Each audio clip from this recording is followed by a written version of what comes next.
Hello everyone, welcome to the Radical Recap vlog. This week we got rain and Mother Nature's been throwing some serious curveballs here lately. We've had either the ground freeze for a day, then thaw out, rain, back and forth, which is preventing me from doing the frost seeding and doing our prescribed burns. But that's really okay because this allows me time to go ahead and get my tree stands hung or moved, along with doing a lot of scouting right now. During season, I go back and I look at all my video footage and what the deer did and everything. And a lot of times that's whenever I'll make my decisions on how to move my stands accordingly. And this time of year is the perfect time of year here, what is the end of February now, to go ahead and hang my tree stands, move my tree stands. You get to see the entire woods with all the foliage off, which is going to be the majority of your season, at least here in Illinois. So this is perfect timing for me to hang my lone wolf sets, move them if I have to, and I can also do a little bit of tree trimming as well, because this is what it's going to look like the majority of the time, but you want to make sure you don't cut too much out. So I'm going to get started here just telling you a little bit of where I'm hanging a tree stand, why I'm hanging it here, and what really goes into stand placement for me. I'm probably over particular when it comes to hanging a tree stand in a specific area. I think of everything that can go wrong, what could go wrong, the wind direction, the access and exit obviously is probably the number one thing. So I'm going to discuss all of those and show you guys a little bit of this scenery here and why I'm choosing this tree here to my side to go ahead and hang one of my sets here. Okay, so the very first thing I'm doing before I look for a tree whatsoever, I've already found the deer sign just based on this past season movement, and we'll get to that in a minute. So the next step is to find my access and exit, which I'm sure most of you know is extremely important, and I have found the perfect access and exit. I don't know if you can see that or not, but I'm standing on a ridge and there's it's kind of a creek but kind of not. It just holds a little bit of water when it rains, and you can get in real quiet right here. You can see this. See if you can see that there. And I'm parking right out there, basically 250 yards or so out that way. And what I'm gonna do is I'll be able to access this morning or exit of an evening real quiet. This is two ridges right here that come down like this. So when I'm down in this, I'm going to be out of visibility sight. I'm not going to be seen. I'm going to be able to get out. My wind's still okay, and be quiet. And right up there is my food plot. That's where I've had my real-world soybeans, clover, etc. So of the afternoons, the deer are going to be funneling out most likely to the actual food plot from this area. In the mornings, a lot of times they come into the woods coming back to their beds. And I'm going to show you where they're bedding at. Turn around here. Right on top of this ridge here is my TSI. It's about 75 yards wide by about 300 yards long. And they like to bed up there. And probably, I'd say the closest I am to it is about 70 yards to where it starts from where I'm picking my tree here. And then the other place they bed is, back here. These are great big ridges back here, and for Illinois that is, great big ridges back here, and it's like an acorn flat. There's a whole bunch of white oaks and everything. They love bedding up there, eating throughout the day, whatever. So I'm basically right kind of between two bedding areas and right between the bedding and the food. And this allows perfect access and exit. I can get in here quick and get out quick, which is huge. So that is why I'm definitely going to hang a stand here. Now the next thing I want to say is last summer, Mother Nature threw us a big curveball. She came through here and wiped out quite a few trees. We had a big storm. It was almost tornado winds. And you can see these trees that have fell. And there's a great big one right here. Yes, right here. And the deer I'd noticed this past season, they detour that tree and they come right to the edge of it. Let's see if I can point here. They come right to the edge of this fallen tree and they come down They come right through here, and you can actually see it. I'll show you here in a second, but there's a huge deer trail coming right through there. And then there's another tree that's about 70 yards up, laying right there. And it's just high enough. It's probably about belly button high on me.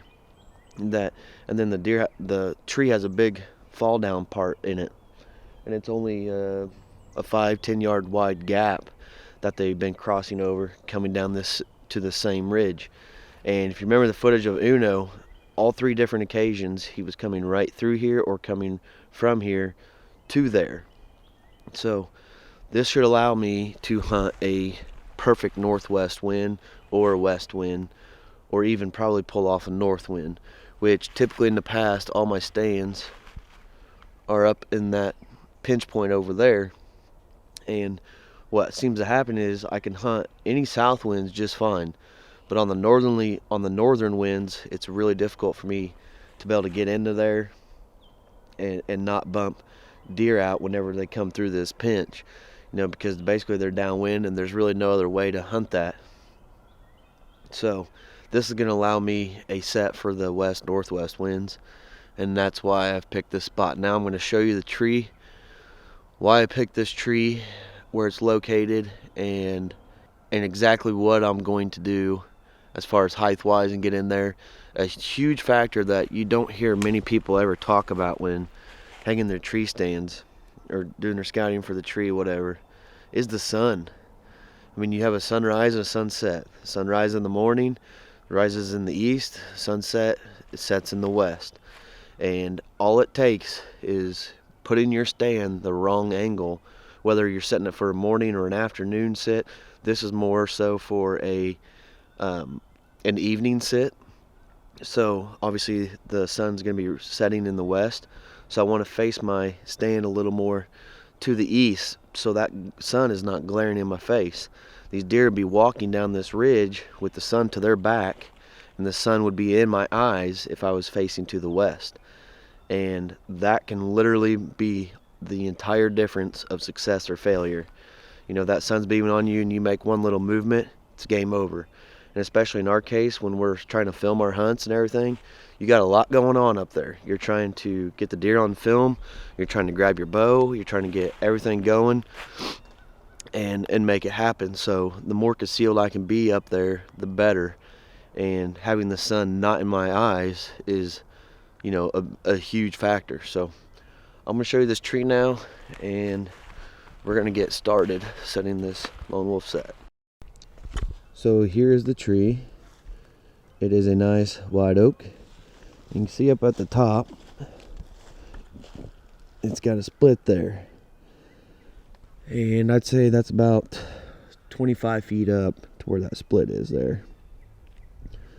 And what I'm going to do is I'm going to put my stand on that tree, that part of the tree, facing that away, which is to the east. I'm going to angle a little bit, but more so to the east there. And back here's to the west, and that's where I'm hoping the majority of the deer come from on the afternoon sets. And like I said, I've got a big white oak right there, split 2 white oaks right there, which is going to allow me some cover to the TSI, which is straight up there on top of that ridge. And that's another thing, I'm on a ridge here, so I'm a little bit lower here than up there, so that means I need to get a little bit higher. The higher I can get, the better there. But I don't want to get too high, because down here is going to be a super steep angle if I get too high. Alright, we got it all set up. See here behind me. As you can see here, I put my sticks on the east side of the tree as well as the tree stand. That way when I'm climbing up into the tree, if there are any deer bedded to the south of me or to the west of me, I shouldn't have any trouble with them seeing me getting in there. Took me 5 sticks to get up there, and it's approximately 36 feet.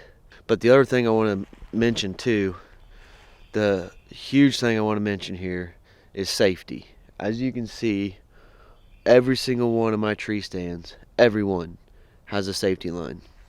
There is no deer or any animal worth your life, and especially if you got a family and everything, you know, I'd almost feel guilty and feel bad if I didn't. So I highly recommend you guys be safe when you're doing this. I wore like a lineman's belt deal around the tree that hooked into my harness, so I was safe the whole way up, the entire time. I was never unhooked. So too many close calls, it's not worth your life. And the second thing I want to tell you guys real quick, here we are into February, and I tightened the straps obviously to go up the tree, and tighten the straps on the stand so I could step in the stand and see what it looked like. But on my way down, I went ahead and I loosened those straps on the stand and the sticks all the way down to the bottom just a little bit. That way the tree grows or whatever, it's not going to stretch your straps, break your straps, etc. Because, you know, we're quite a few months away here from season yet. And I will come back in here after I'm all done with this set. I will come back in here probably in August, maybe one day, just real quick, if I get a cool day, come in here, check out the area with the foliage on the trees, make sure I'm still good to go. And then the day that I hunt this stand is the day that on my way up I will tighten all my straps. I will tighten all my straps and sticks and stand, and then I'll be good to go for the whole season. Coming soon, I'm going to bring one of my foam Reinhardt targets out here. I'm going to practice on some of these angles, shooting these different areas and marking out the yardages. And to be honest, there's not a lot of trees that I got to trim, so that's definitely a plus. So hopefully this tree stand hanging little tutorial deal has been helpful for you guys. If you got any questions or anything in the comments, let me know and I'll do my best to answer them. This segment has been brought to you by Lone Wolf Tree Stands, your silent partner.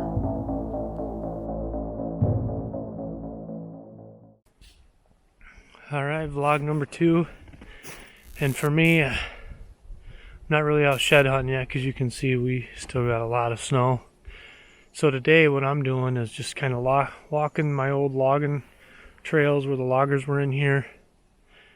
And I wanted to start working on my deer corridors this year. So I want to thicken up these logging roads a little bit. That kind of funnel out to my food plots and my tree stands. And back over in here is where I created the bedding area.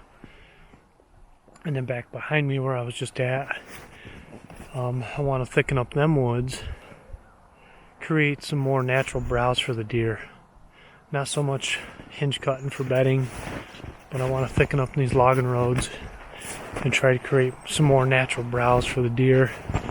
And basically what turned me on to that was I was watching YouTube videos. I love watching YouTube videos to learn, to see what I can learn, what helps me, what would work, what wouldn't work, different guys' inputs, whatnot. But I was watching one the other day from Jeff Sturgis, and it really hit home to me on the one.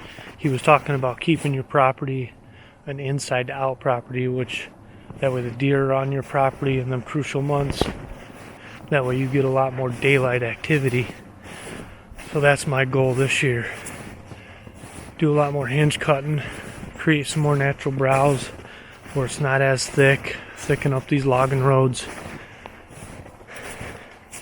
So hopefully I can hold more deer in them crucial months. But stay tuned, so hopefully I'll be shed hunting here soon and finding trident antlers. Should be right up over in here actually is where he shed his antlers, so we'll see. Out here today shed hunting. It's very drizzly and dreary today. Rainy, so the sheds really pop out like crazy. So that's what I'm out here doing today. I am also trying to figure out their late season bedding areas here. I haven't hunted this farm too much at all. I actually found one side to my biggest deer this year, and it popped out like you wouldn't believe in this kind of weather. So that's a good thing. I'm also out today my county got hammered by EHD this year, so I'm out looking for some bucks that disappeared on me. Hopefully they're on me, but unfortunately I did find a really good 3-year-old that you'll get to see in our Sheds and Deads episode. Unfortunate, but that's just Mother Nature's way of taking care of herself. But another thing I'm doing is, you can see the mud trails on this farm like crazy. So I'm kind of seeing how they're bedding on this farm and transitioning to the food. This is a time you can take to go in areas of your farm that you never go, number one, or you just never have visited. It's a great time of year to do your scouting, and that's what we do here at Team Radical. This is a perfect time of year for it. So stick with us. We're going to keep doing this vlog series. Hope you guys enjoy it. I haven't been able to hunt for sheds yet. The rain has been non-stop for the last month and a half. We've had, I think, close to 10.5 inches since the first of the year. So the days I do have off, I'm out here either putting out corn or mineral, trying to keep them close by and get their sheds within finding distance, because they've logged this farm a few years back and the brush piles are treacherous to walk through. The rain has put me back on putting in food plots. All I've been able to do so far is take a soil sample. I've done that last weekend and dried it out, and I sent it off this morning. Got the fuller loaded up tonight and the disc out here. Plan on trying to break some ground to see if we can't get a jump start on getting this chicory clover food plot in for them turkeys. So y'all stay tuned, and hopefully we'll be able to get you some footage of turkeys coming up for 2019. We have launched a limited release of hoodies and hats available now on our website. These pair great with camo and may help bring the luck you need. If you're looking for a new hat or hoodie and would like to support Team Radical, check out team-radical.com/shop. Serious land managers do everything they can to grow and harvest the biggest bucks possible. Maximizing herd health is part of any good management plan. Real World's exclusive Expect Healthy Deer technology is a true game changer. Developed by professional animal nutritionists working with captive deer breeders, Expect Healthy Deer technology can help your herd by enhancing the immune system, repelling insects, improving survival from disease outbreaks. This is going to lead to increased fawn production and antler growth on your property. To learn more, you can visit realworldwildlifeproducts.com.